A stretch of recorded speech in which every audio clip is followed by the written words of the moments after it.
Slabbing is a hand-building technique where clay is rolled out and can be cut into pieces and constructed to make a variety of forms. Hand-building from slabs is a simple way to make a variety of different forms without the added cost or space requirement of using a potter's wheel. Using your palm or rolling pin, flatten the clay to a manageable thickness for rolling out. Remember to flatten the clay down incrementally. Don't hit the clay too hard as you don't want it to be thinner than your height guides. Roll out the clay, rotating and flipping occasionally. When rolling out the clay, the slab should occasionally be rotated 90 degrees and flipped over to ensure the clay particles are spread out evenly. Rolling between the guides results in a slab with an even thickness.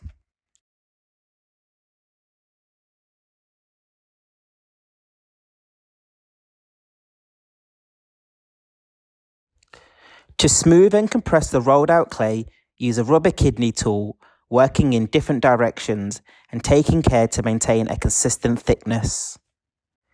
To avoid leaving marks in your slab when using a rubber kidney, slowly place it on the clay, and as you pull it off the clay, do it quickly. As you are smoothing the surface of your clay to remove the canvas texture, you are also compressing the clay. Compressing means pressing or squeezing together. Any cracks in the clay are being smoothed over by pressing the clay together to remove the gaps. The tool I have in my hands is called a potter's knife. You need to be very careful when using a potter's knife. Never cut in the direction of your fingers.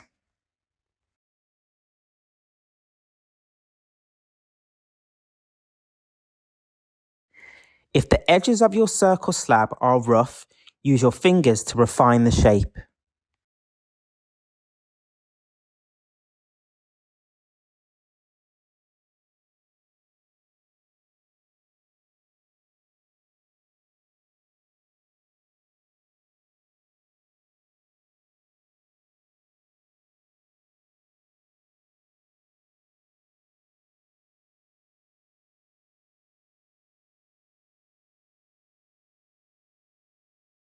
Clay does dry very quickly, so we need to wrap our circle slab with cling film. Next, you will need to spray your board so it is ready to make coils on. To create a coil, find a large enough piece of clay and roll it forward and backward underneath your hands, making sure the clay makes a complete 360-degree rotation.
Roll your sausage-shaped piece of clay from your fingertips to your wrist, keeping your fingers spread open.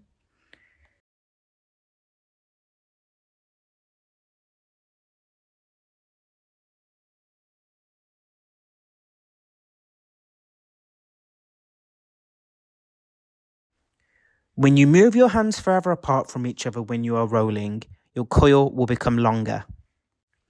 This is because you are physically stretching the clay.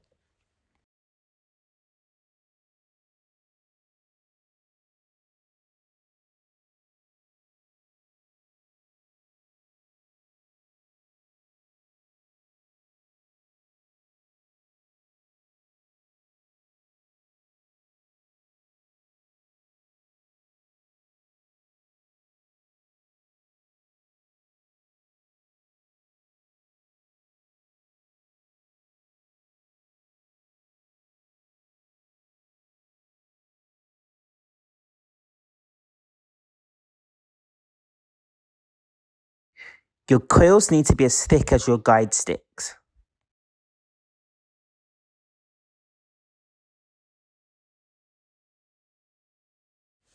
To fix an uneven section of your coil, move your hands together and focus all of your rolling on one area. If your coil becomes cracked, compress it with a wet finger to seal the cracks.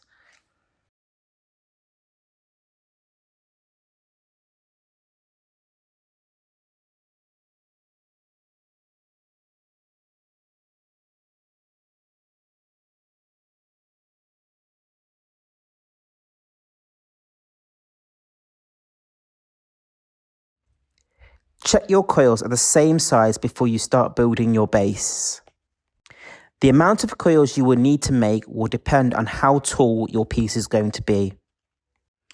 It is better to make more coils than you think you will need, instead of having to stop in the middle of building your bottle shape to make extra. Pottery sticky pads are normally used on a pottery wheel to keep a wooden bat in place. Working on a wooden bat instead of the metal banding wheel will mean you are able to take your wooden bat and bottle away to dry instead of struggling to take both the metal banding wheel and the bottle together. Unwrap your base. Wrap your coil around the base so you know where you need to cut.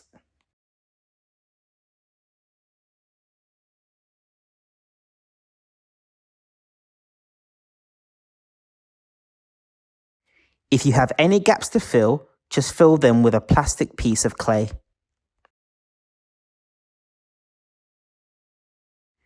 Using a potter's needle or any sharp clay tool, score a line that shows where you will need to score the clay. On this piece of clay, I used the potter's needle to score crosshatches. The more marks, the better. Only score the areas that will have slip applied to them.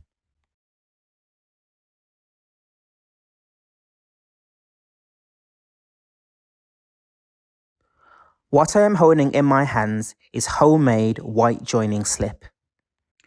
Joining slip can be made from pieces of excess clay left to slake in water until they have softened, then sieved to remove lumps and mixed to a desired consistency.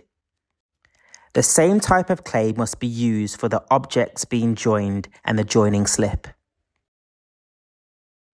When you're ready, firmly press the pieces together. Slip can also be used to join separate pieces of clay together, for example, when adding a handle to a mug or joining two sections of a larger pot.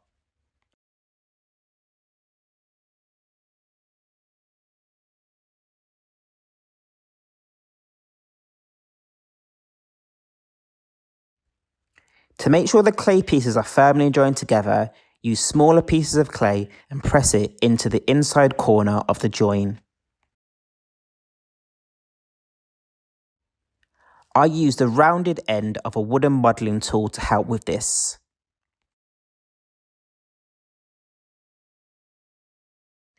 Using a wet thumb, I compressed the smaller clay pieces into the gaps between the base and the first coil.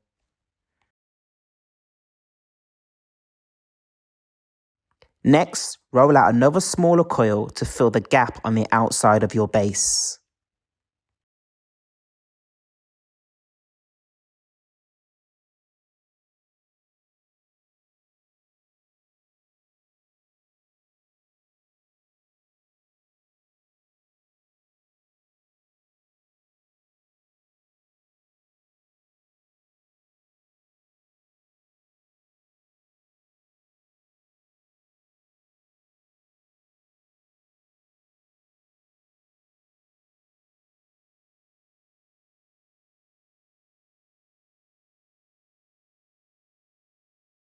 Moving forward, I will be building up layers of coils. Lay the second coil on top of the first, pushing down with your fingers.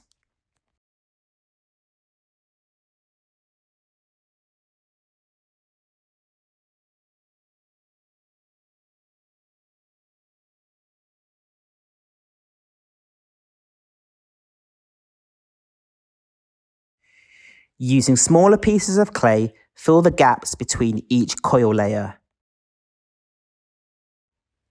I used the rounded end of a wooden modelling tool to help with this. Using a wet thumb, I compressed the smaller clay pieces into the gaps between the base and the first coil.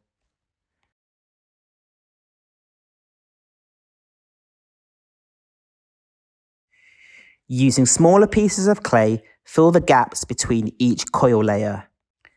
By doing this, we can make the thickness of your bottle more uniform, which helps it to be stronger and dry at a more even rate.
To build up a curve, I added more coils on top of each other, slightly tapering them inwards.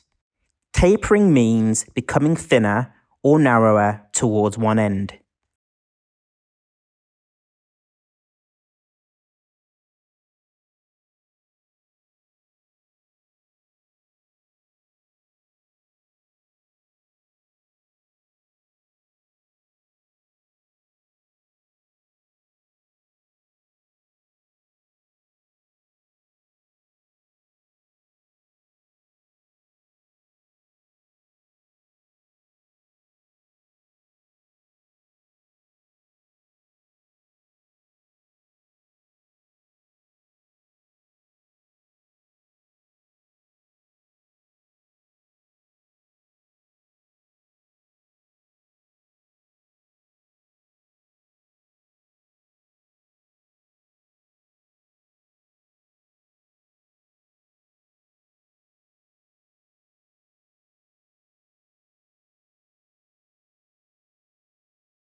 Moving forward, I built the bottle's lid and spout using a straight-sided tool to help make the bottle straighter where needed.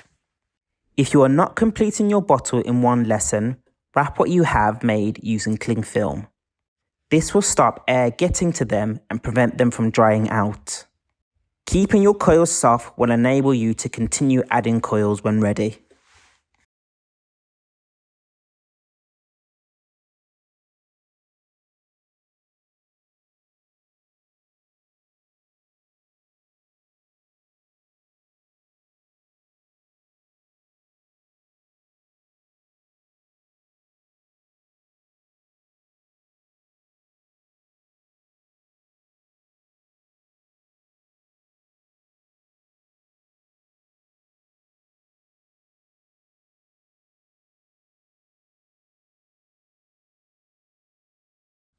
After my sculpture was finished, I left it to dry for a week, put it into the kiln to be bisque fired, painted it with underglaze and a clear glaze on top. The piece was then put back into the kiln and fired one last time.